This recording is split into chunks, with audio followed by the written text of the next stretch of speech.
राधे राधे दोस्तों। आज के इस वीडियो में हम सुनेंगे शीतला माता की कहानी। एक गांव में ब्राह्मण दंपत्ति रहते थे। दंपत्ति के 2 बेटे और 2 बहुएं थीं। दोनों बहुओं को लंबे समय के बाद बेटे हुए थे। इतने में शीतला सप्तमी का पर्व आया। घर में पर्व के अनुसार ठंडा भोजन तैयार किया। दोनों बहुओं के मन में विचार आया कि यदि हम ठंडा भोजन कर लेंगी तो बीमार हो जाएंगी। बेटे भी अभी छोटे हैं। इस कुविचार के कारण दोनों बहुओं ने तो पशुओं के दाने तैयार करने के बर्तन में गुपचुप 2 बाटी तैयार कर ली। सास बहू शीतला की पूजा करके आई। शीतला माता की कहानी सुनी। बाद में सास तो शीतला माता के भजन करने के लिए बैठ गई। दोनों बहुएं बच्चे रोने का बहाना बनाकर घर आईं। दाने के बर्तन से गरम गरम रोटला निकाले, चूरमा किया और पेट भरकर खा लिया। सास ने घर आने पर बहुओं से भोजन करने के लिए कहा।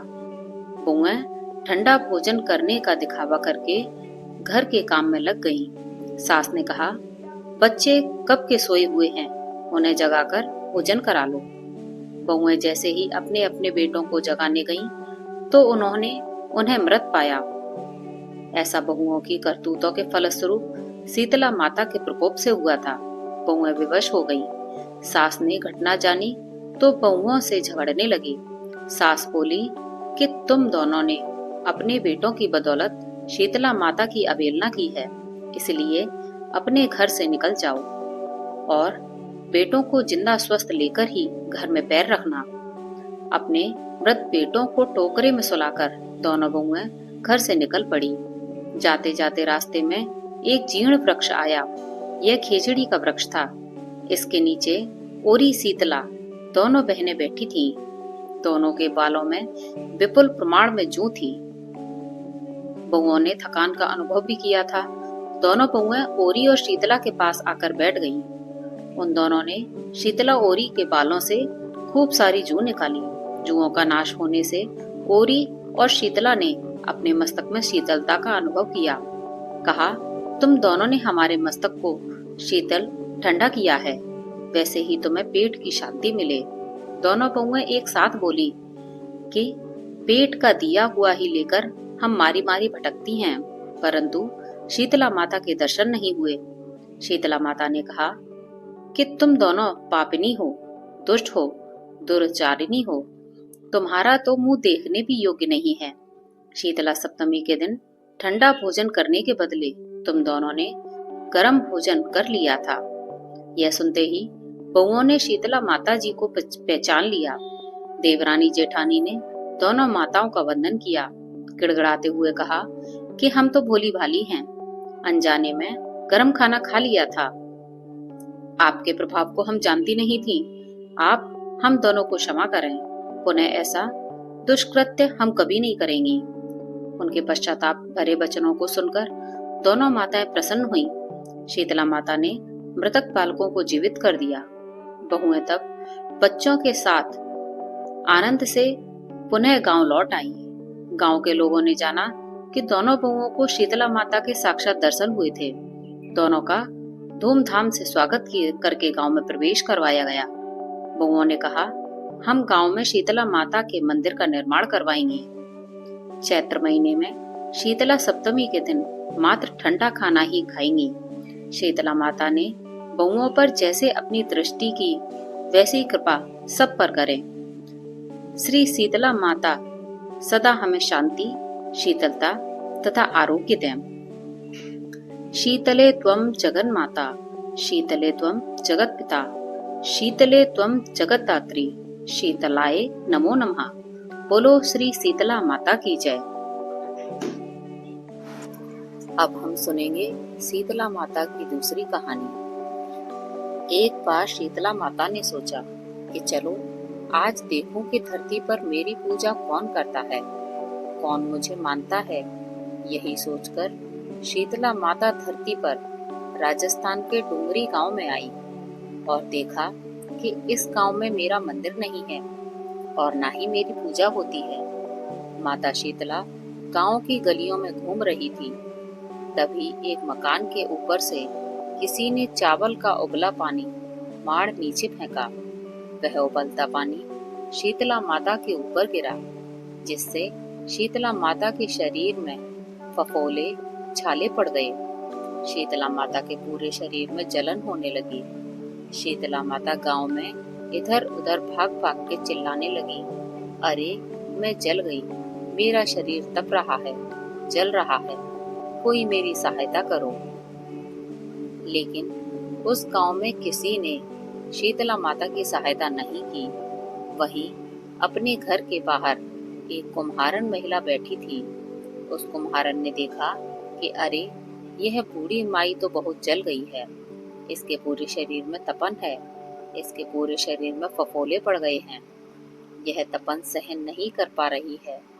तब उस कुम्हारन ने कहा, हे माँ, तू यहाँ आकर बैठ जा, मैं तेरे शरीर के ऊपर ठंडा पानी डालती हूँ। कुम्हारन ने उस बूढ़ी माई पर खूब ठंडा पानी डाला और बोली, हे माँ, मेरे घर में रात की बनी हुई राबड़ी रखी है, थोड़ा दही भी है, तू दही राबड़ी खा ले।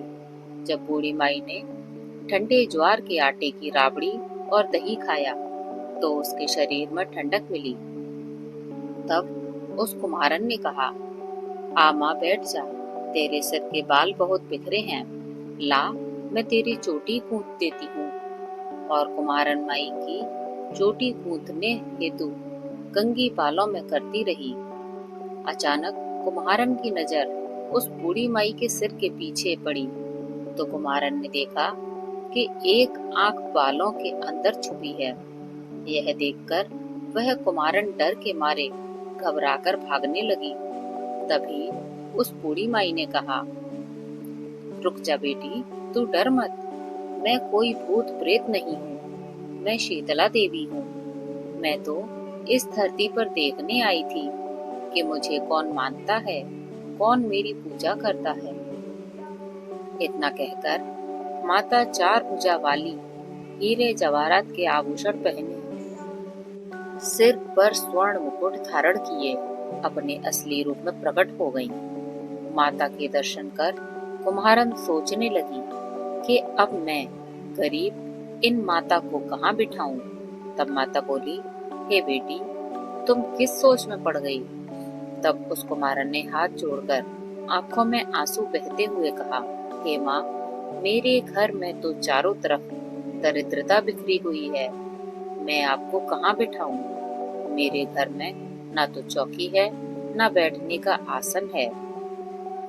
तब शीतला माता प्रसन्न होकर उस कुम्हारन के घर पर खड़े हुए गधे पर बैठकर एक हाथ में झाड़ू, दूसरे हाथ में डलिया लेकर उस कुम्हारन के घर की दरिद्रता को झाड़कर डलिया में भरकर फेंक दिया और उस कुम्हारन से कहा, हे बेटी, मैं तेरी सच्ची भक्ति से प्रसन्न हूँ, अब तुझे जो भी चाहिए मुझसे वरदान मांग ले। तब कुम्हारन ने हाथ जोड़कर कहा, हे माता, मेरी इच्छा है अब आप इसी डोंगरी गांव में स्थापित होकर यहीं निवास करें और जिस प्रकार आपने मेरे घर की दरिद्रता को अपनी झाड़ू से साफ कर दिया, ऐसे ही आपको जो भी भक्त होली के बाद की सप्तमी को भक्ति भाव से पूजा कर अष्टमी के दिन आपको ठंडा जल, दही व बासी ठंडा भोजन चढ़ाए, उसके घर की दरिद्रता को दूर करना एवं आपकी पूजा करने वाली महिला का अखंड सुहाग रखना, उसकी गोद हमेशा भरी रखना। साथ ही जो पुरुष शीतलाष्टमी को नाई के यहाँ बाल न कटवाए, धोबी को कपड़े धुलने ना दे और पुरुष भी आप पर ठंडा जल चढ़ाकर, नारियल फूल चढ़ाकर परिवार सहित ठंडा फांसी भोजन करे, उसके काम धंधे व्यापार में कभी दरिद्रता ना आए। तब माता बोली, तथास्तु, हे बेटी, जो तूने वरदान मांगे हैं मैं सब तुझे देती हूँ। हे बेटी, तुझे आशीर्वाद देती हूँ कि मेरी पूजा का मुख्य अधिकार इस धरती पर सिर्फ कुम्हार जाति को ही होगा। तभी उसी दिन से डोंगरी गांव में शीतला माता स्थापित हो गई और उस गांव का नाम हो गया शील की डोंगरी। शील की डोंगरी भारत का एकमात्र मुख्य मंदिर है। शीतला सप्तमी के यह दिन यहाँ बहुत विशाल मेला लगता है। बोलो शीतला माता की जय।